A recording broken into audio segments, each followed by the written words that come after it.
how's it going? Thank you for tuning in to the Leadership Collective and subscribing to the email. I'm super excited about today's talk. We're going to be having a conversation about how to build your team. And the reality is that our teams are extremely important. Honestly, before we can even dive into the depth of team building, we have to also remember that as leaders, we attract who we are. Some of the stuff my former coach, Chris Songson, taught me, some of the stuff is actually from him. But he challenged me with that at one time. He said, you attract who you are. And if you're ever feeling disgruntled with your totality of your team and your team is causing a sense of frustration in you, I think the healthiest thing that we can do as leaders is first look within us and ask ourselves, is there something in me?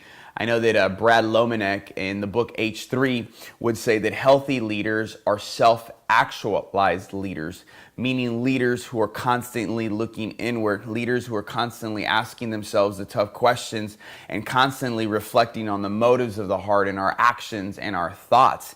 And I think that's always a great foundation and a great place to start. If we even wanted to look at a biblical narrative to kind of tie in this leadership principle, all we have to do is look at the life of David. And I'll paraphrase that David has a moment where he says, Lord, if there is anything in me, any offensive way in my heart, I would ask you to remove it, because even David realized that he had to first look within before he could look outside.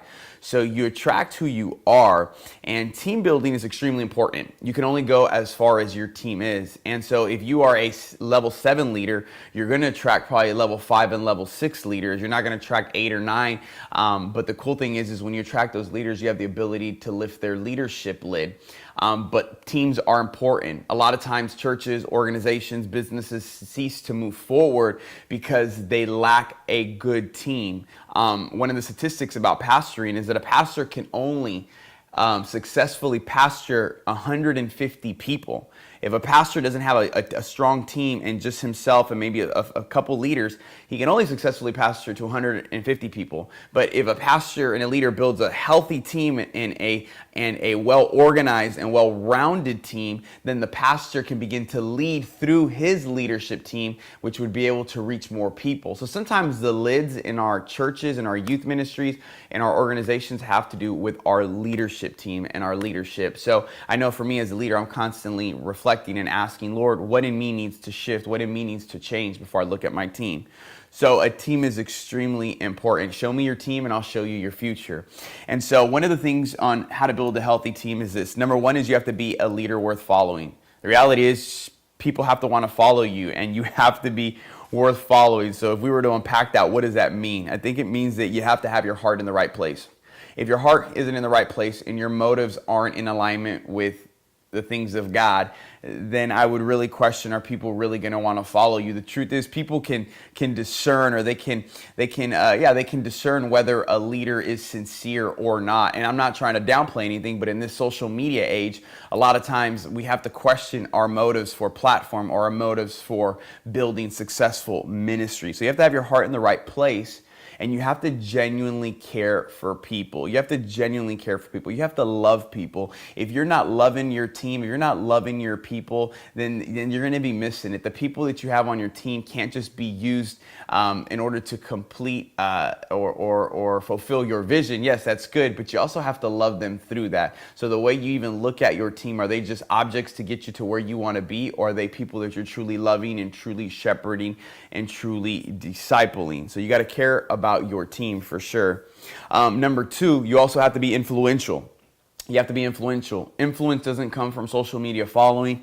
Influence doesn't come from your hairstyle and your clothing. Influence comes from knowing who you are, knowing why you are here, and knowing where you are going.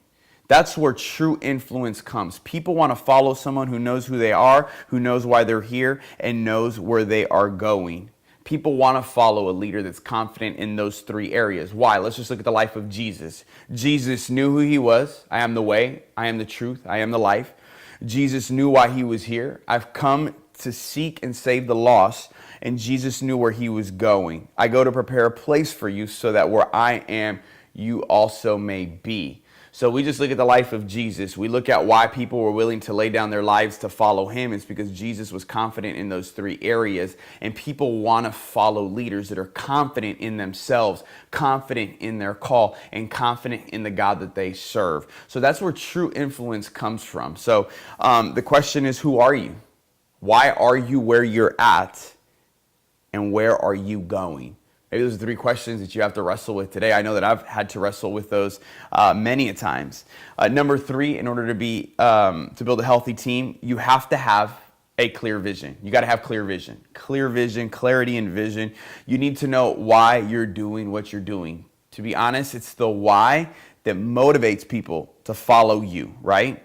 And number four, you have to be a great vision caster. Vision casting is extremely important. We start off every meeting that I have with wins, prayer requests, and I cast vision. The wins is how you keep the vision before the team. A win is identified as anything that's fulfilling the mission, the vision, or the values of our church or the organization. So when we start our meetings, I have a framework for how we do team meetings, meaning this is how we're always going to run our meetings. There's like a framework for it.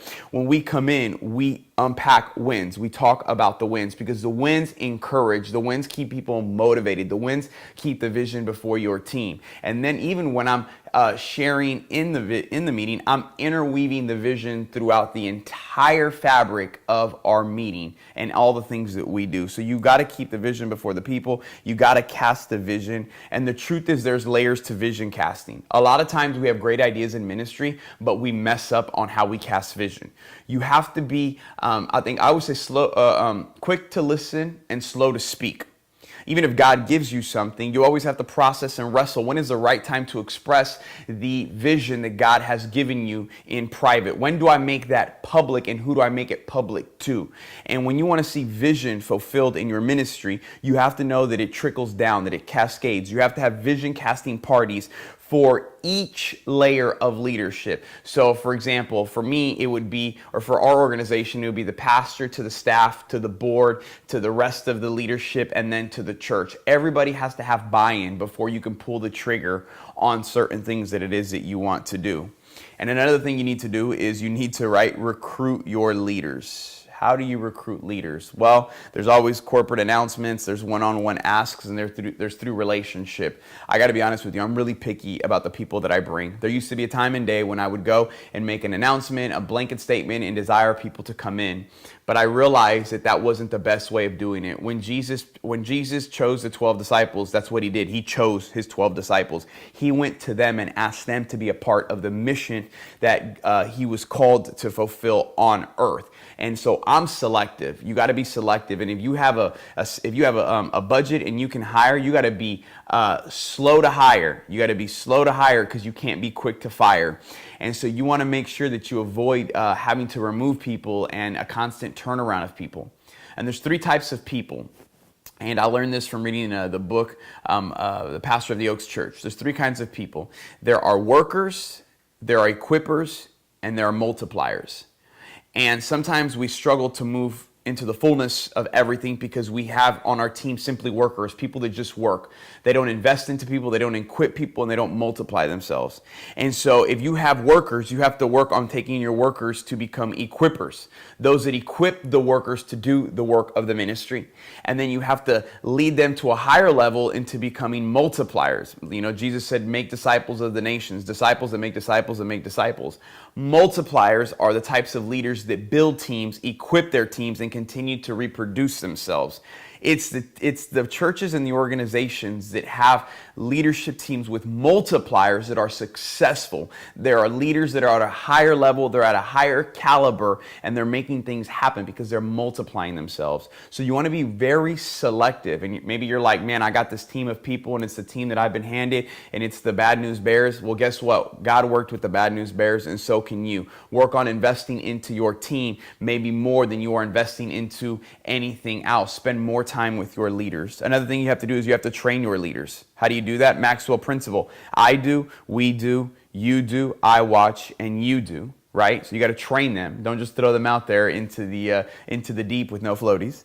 And then number 7, you have to meet with your leaders. You have to meet with your leaders. When I meet with my leaders, I don't spend a lot of time talking about ministry. I use a 20-80 principle. I spend 80% of the time talking to them about their lives, how they're doing, how they're home, how's their marriage, how's their children, because I want to show them that I care. You see, when I spend 80% of the time talking with them about who they are, I can spend 20% of the time talking about ministry.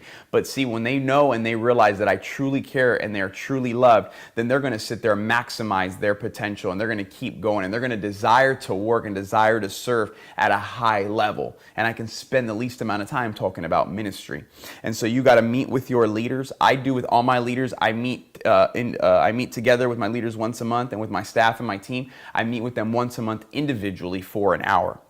And then the last thing you have to do is you have to celebrate your leaders. Constantly create a culture of honor, because honor trumps jealousy and intimidation.